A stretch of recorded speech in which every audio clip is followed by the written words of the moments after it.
As we near November and an election year, I want to share some strategies for you for teaching your students all about the election. I'm Jen, and I am a former K-12 self-contained autism teacher, and teaching the election and the process of an election, especially a presidential election, was always tricky because I wanted to make sure that my students had access to the content, but it was appropriate.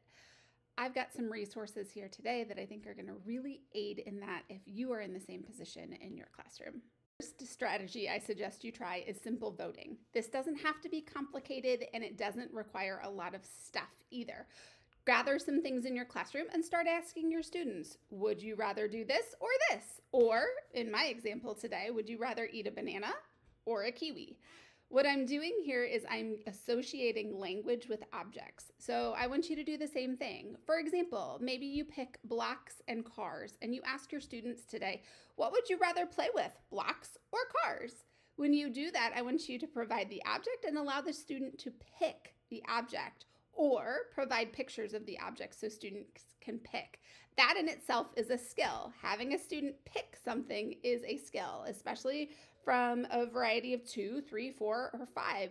You can make that as big of a field as you want. I always start with just 2. It makes it a little bit easier in the beginning. Now that I've got my students being able to pick, I'm going to move to more and less. So now we're going to start tallying, and we're not just going to talk about what I would pick between the two. I'm going to vote. In order for students to vote, we need to keep count. So I'm going to keep tally marks on the board. Maybe 5 friends want a banana and 3 friends want a kiwi. At the end, we will count all of the tallies or all of the marks, maybe even all of the pictures, and I would count those votes, and then we would count and figure out which one was more and which one was less. By doing that, I'm showing majority rules. Now, I know it's not that simple in an electoral college and that process, but remember, these are the building blocks of learning towards an election. And so I'm starting very basic and very small. My second strategy for you is to make sure that you're making content and vocabulary accessible for your students. One great way to do that is adaptive books. This is one of my favorites. It's called It's Election Time. It walks students through an election and the voting process with easy pictures and matching vocabulary. So really, students have adaptive materials at their fingertips to make sure that they have a way to understand the content. Additionally, I want to make sure that I'm providing opportunities for students to be successful and show their knowledge. And so most of my students are matching students. So here we are matching simple vocabulary, picture to picture. And this is all election vocabulary, and students will be able to match this.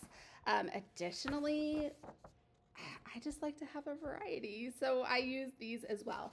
For my students who are above picture-to-picture matching, maybe they are picture-to-text matching, this is a great option. So now I'm giving the definition and the picture, and the students have to match the two.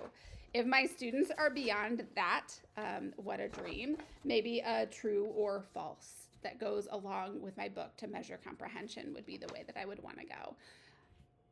Once my students have gained that general election content and knowledge, I want to move forward to teaching the presidential election. Now, this election is a big one. You know, our presidential elections, those are the ones that we think about when we think about the election process.